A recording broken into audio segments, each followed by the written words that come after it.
No vídeo de hoje nós vamos explorar sobre como nós podemos lutar contra o pecado do orgulho e depois nós vamos ver 6 formas de como nós podemos ter a humildade aplicada à nossa vida.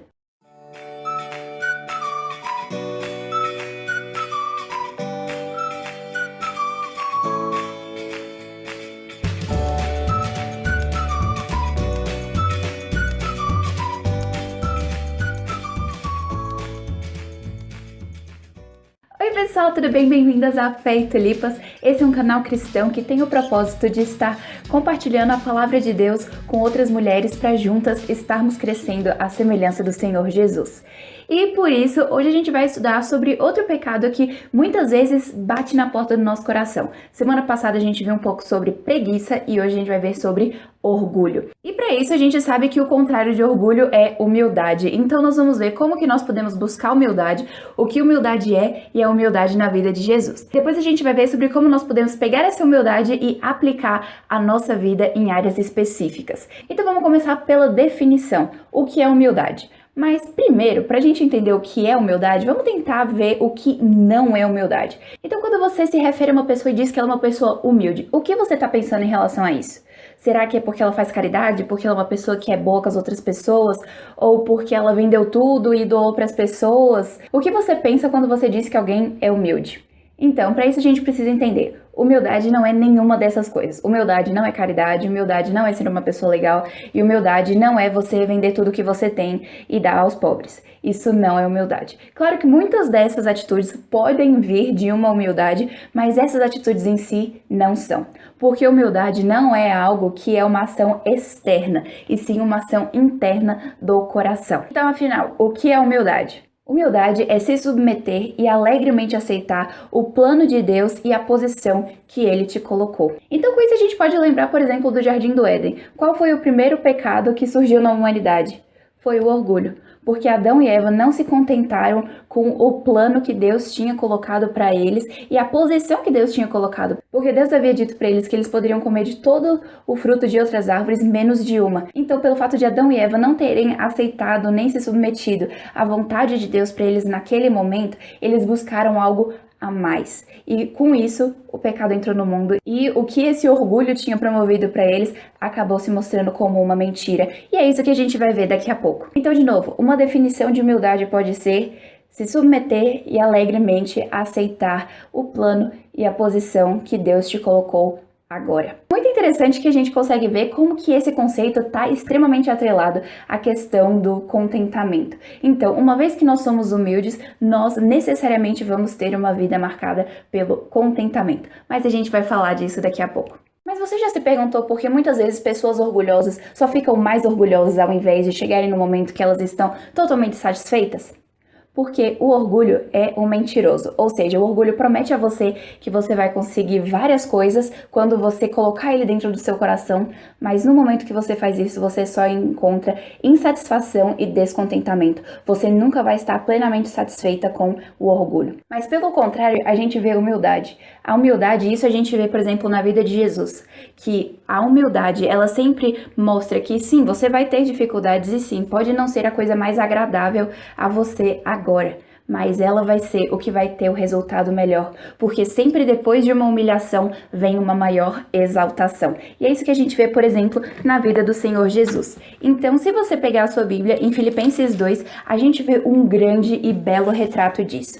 Então, por exemplo, a partir do versículo 5, o apóstolo Paulo diz o seguinte: tende em vós o mesmo sentimento que houve também em Cristo Jesus, pois ele, subsistindo em forma de Deus, não julgou como usurpação o ser igual a Deus.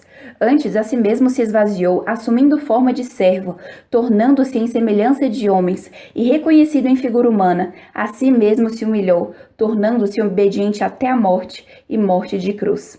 Vamos parar aqui. O que essa passagem está nos mostrando é que Jesus viveu o maior ápice de humildade que seria possível. Abriu mão de toda a sua glória e se tornou semelhante em figura humana. E a gente já vê desde o começo como que a gente vê uma grande humildade na vida de Jesus. José e Maria não haviam encontrado um lugar próprio para Jesus nascer. Jesus nasceu numa estrebaria, Jesus foi rejeitado pelos seus, Jesus foi falsamente acusado, Jesus foi morto. Mas a questão é que a gente vai ver que toda essa humilhação trouxe uma maior exaltação. E é isso como que o apóstolo Paulo continua descrevendo nessa passagem. Acompanha comigo a partir do versículo 9. Pelo que também Deus o exaltou sobremaneira e lhe deu o nome que está acima de todo nome, para que ao nome de Jesus se dobre todo o joelho nos céus, na terra e debaixo da terra, e toda língua confesse que Jesus Cristo é o Senhor, para a glória de Deus Pai. Sim, a gente vê isso na vida de Jesus, mas a gente também pode ver isso na nossa própria vida como cristãos. Para isso, dá uma olhada o que diz Tiago 4, versículo 6. Diz o seguinte: Antes, ele dá maior graça pelo que diz: Deus resiste aos soberbos, mas dá graça aos humildes. Então, o que isso significa? Deus resiste aos soberbos, ou seja, Deus derruba em outras traduções, mas Deus dá graça, Deus exalta os humildes. Se não nessa vida, certamente na vida eterna. Então é por isso que a gente pode ver que o orgulho tenta prometer que você vai ser exaltado agora. Mas ele não consegue prometer isso porque você sempre vai se sentir insatisfeita, mesmo sendo uma pessoa orgulhosa. Mas por outro lado, a humildade, ela vai te mostrar que sim, você vai sofrer no momento presente, mas essas tribulações que estamos vivendo não é nada comparado à glória que está por vir. Então, quando a gente entende que depois da humilhação vem uma maior exaltação, a gente pode agir como Jesus agiu. Que diferente de nós, Jesus não teve medo da humilhação. Sim, muitas vezes a gente fica preocupado com a nossa imagem, com a nossa reputação, e a gente, de certa forma, até às vezes ora pra gente não ser humilhado. Mas a questão é que muitas vezes a gente precisa quebrar esse medo de simplesmente dizer: Senhor, faça em mim a tua vontade. Se a humilhação é o que vai me trazer mais para perto do Senhor, que faça o que for necessário. E sim, muitas vezes vai ser dolorido. Mas a questão é que a exaltação vai ser sempre muito maior e muito melhor. E é por isso que quando a gente entende isso, a gente pode buscar de todo o nosso coração olhar para a vida de Jesus. E a gente vê que não é à toa que nas Escrituras nós temos 4 livros, que são os Evangelhos, que relatam sobre a vida de Jesus, para que nós possamos observar como Jesus viveu, para que nós possamos viver como Ele agora. Depois, leia os 4 evangelhos e marque todas as vezes que você vê a humildade traçada na vida de Jesus e nos ensinamentos que ele nos deixou. Então, assim, a gente vai poder servir ao Senhor Jesus com humildade. Então, por isso que a gente tem que entender que a humildade é uma questão do coração, não é uma atitude em si. A humildade é a gente examinar a motivação das nossas ações a cada dia. Então, do outro lado, o orgulho é um pecado do coração que muitas vezes a gente só vai identificar quando ele estiver sendo exposto para fora. Então é por isso que a gente tem que estar orando e lutando contra esses pecados, mesmo se nós não os estivermos vendo evidentes na nossa vida hoje. Porque muitos desses pecados, eles ficam escondidos no nosso coração. E às vezes quando a gente falha, quando a gente fica alguns dias sem ler a Bíblia, alguns dias sem orar, esses pecados vão aflorar na nossa vida. E eles vão acabar encontrando solo no nosso coração. Então é por isso que se às vezes você tem problema com esse tipo de pecado, ore sempre para Cristo mortificar esse pecado no seu coração. Porque muitas vezes esses pecados ficam escondidos. E é por isso que nós temos que lutar contra eles, mesmo quando nós não os estamos vendo. Mas às vezes também está por trás de algumas atitudes que a gente consegue sim identificar. E é por isso que a gente vai explorar 6 delas e como que a gente pode buscar humildade em cada uma delas. Quando você trabalha, seja quando você faz um trabalho da escola, da faculdade, ou quando você faz um trabalho em casa, ou quando você está no seu emprego, você faz o seu melhor para você receber reconhecimento de outras pessoas? Ou você faz o seu melhor para glorificar a Deus? Se você faz somente para ter aplausos de outras pessoas, você está afadada ao descontentamento. Porque muitas vezes as pessoas não vão reconhecer o nosso esforço, o nosso trabalho, ou às vezes outras pessoas vão fazer um trabalho melhor que a gente. Então, se isso acontecer, muito provavelmente, se você estiver fazendo pelos motivos errados, você vai cair no descontentamento. Mas, pelo contrário, quando a gente tem a humildade de saber que nós podemos fazer um esforço tremendo e ninguém aqui nessa terra vê, mas quando a gente sabe que o Senhor Deus está vendo e que Ele vai nos recompensar de acordo com a sua graça e com a sua misericórdia, nós podemos fazer todos os trabalhos com contentamento, com alegria, e mesmo que a gente não receba o reconhecimento devido aqui nessa terra, a gente sabe que nós estamos alegrando quem nos plantou nessa área que nós estamos vivendo hoje. Segunda questão. Você serve as pessoas na sua igreja ou faz uma ação caridosa, para receber favores de volta? Porque tudo que a gente faz olhando só para nós, olhando para o reconhecimento que a gente pode receber ou para os favores que aquelas pessoas podem nos dar no futuro, nós estamos fazendo pelos motivos errados e o Senhor Deus sabe. Porque como o salmista diz no Salmo 139, o Senhor sonda os corações e Ele conhece cada pensamento que nós temos. Então, se você reconhece que hoje você está servindo as pessoas pelos motivos errados, se ajoelhe e ore a Deus pedindo perdão e peça que Ele te ajude a servir da maneira como Jesus serviu. Então, isso é muito interessante para a gente pensar, porque se a gente serve somente para ter um reconhecimento, quando for nos momentos mais difíceis, nós não vamos querer servir. Ou quando for aqueles trabalhos que a maioria das pessoas nem vê, aqueles trabalhos que são realmente nos bastidores. Então a gente tem que parar para simplesmente orar a Deus e clamar para que Ele nos conceda a misericórdia e para que nós possamos simplesmente servir, sem pensar no reconhecimento que nós possamos receber. Porque nós temos a promessa de que um coração contrito e quebrantado o Senhor não vai desprezar. Terceira questão. Você busca conhecimento, seja bíblico ou de qualquer outra área, simplesmente para você poder exibir na frente de outras pessoas? E sim, o seu conhecimento é vazio. E a questão é que a gente sempre tem que estar buscando a motivação do nosso coração. Porque quando a gente tem mais conhecimento que outras pessoas, isso a gente pode estar usando como uma forma de poder acima delas, ou como uma forma de mostrar superioridade ou coisas assim. Mas a questão é que Jesus, Ele era o conhecedor de tudo. Jesus foi o que criou o conhecimento. O Senhor Jesus, Ele estava desde o princípio da criação. Ele mostrou seu conhecimento para poder fazer com que outras pessoas o conhecessem. Então, da mesma forma, se nós buscamos conhecimento, deve ser para levar esse conhecimento para as outras pessoas, mas não para a gente trazer glórias para nós.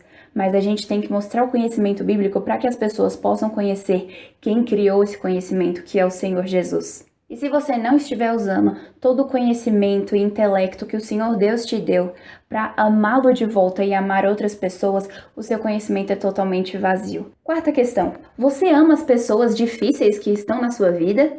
Ou você simplesmente ignora elas e mostra para elas o que elas estão perdendo? Quando nós entendemos o grande sacrifício de Cristo, a nossa visão muda e nós passamos a estender a misericórdia que nós recebemos. Então, quando a gente lembra que o Senhor Jesus abriu mão de toda a sua glória e veio à terra para salvar e redimir pecadores, e por eles morreu e ressuscitou, e que Ele está nos santificando mais dia após dia, nós entendemos essa misericórdia e nós passamos a estender a outras pessoas. Então, sim, existem pessoas que são difíceis e às vezes requerem mais misericórdia que outras.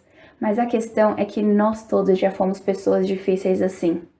E quando a gente lembra, por exemplo, no Antigo Testamento, que a gente vê o amor fiel de Deus para com o seu povo, mesmo quando o povo de Israel estava se virando contra Deus de novo e de novo, buscando falsos ídolos, o Senhor Deus chama a atenção deles. E, por exemplo, no livro de Jeremias, que só de lembrar, por exemplo, da história do próprio Jeremias, a gente já pode ver a grande misericórdia de Deus. E o Senhor usa esse profeta para transmitir a palavra ao povo de Israel. Palavras como as que a gente encontra em Jeremias 29, versículo 13, que diz assim: Buscar-me-eis e me achareis, quando me buscardes de todo o vosso coração. Então, o Senhor Deus, Ele é paciente com seu povo. Então, da mesma forma, nós devemos ser pacientes com outras pessoas. Não simplesmente querer mostrar para elas a amizade que elas estão perdendo, ou a alegria que elas estão perdendo quando não estão perto de nós. Mas mostrar a elas o que elas perdem quando elas não estão perto de Cristo. E isso a gente mostra estando perto delas e evangelizando essas pessoas e mostrando o grande amor de Cristo. Quinta questão. Você sente o sofrimento daquelas suas irmãs que estão sofrendo? Ou você simplesmente se afasta usando a desculpa de que está dando espaço a essas pessoas? Muitas vezes a gente não sabe o que dizer às pessoas que estão passando por alguma forma de sofrimento. E sim, isso é algo comum, mas não quer dizer que é algo certo.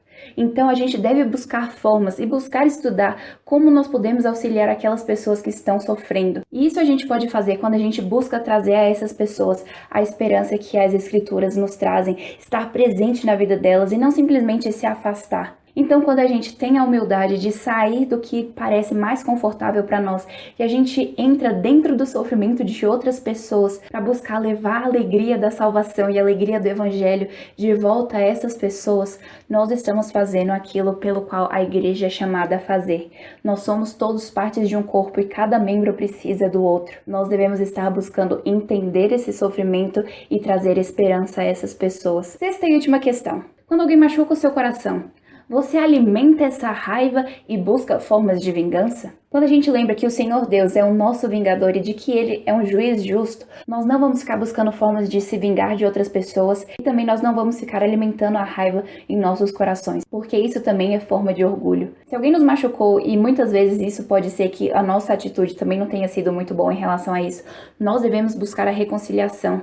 Como a Escritura nos diz, se possível, tende paz com todos os homens. Então, se possível, busque a reconciliação com essa pessoa. Então, não alimente a sua raiva, mas em oração, peça perdão a Deus por essa raiva e peça para que Deus te ajude a perdoar essa outra pessoa. Também confie que se alguma injustiça foi feita a você, o nosso Senhor Deus, Ele é um juiz justo e Ele não deixa nada passar. Nada passa da vista do Senhor Deus. Então, confie nele, porque o Senhor Deus, Ele é o nosso vingador. Então, com isso a gente vê. O orgulho faz promessas que nunca consegue cumprir. Mas a humildade tem promessas que duram eternamente. Deus tem um propósito em cada humilhação que nós passamos, nenhuma delas é em vão, e todas elas levam a uma maior exaltação, assim como foi na vida do Senhor Jesus. Então não tenha medo da humilhação e de ser humilde, porque é assim que nós vivemos como nosso Senhor Jesus viveu, e é um grande presente poder andar como Ele andou aqui nessa terra. E eu espero que você tenha gostado desse vídeo, espero que tenha te abençoado. E por isso eu quero te perguntar, que vai ser a nossa pergunta do dia. O que mais te chama a atenção na humildade do Senhor Jesus? Então comenta aqui embaixo que eu vou adorar interagir com vocês. E também busca conversar com outras pessoas nos comentários, que eu acredito que vai ser super legal. E também não se esquece de dar o seu like. E se você ainda não é inscrita, se inscreve e ativa o sininho para você não perder nenhuma novidade, porque tem vídeo novo toda quarta-feira. E a gente se vê no próximo.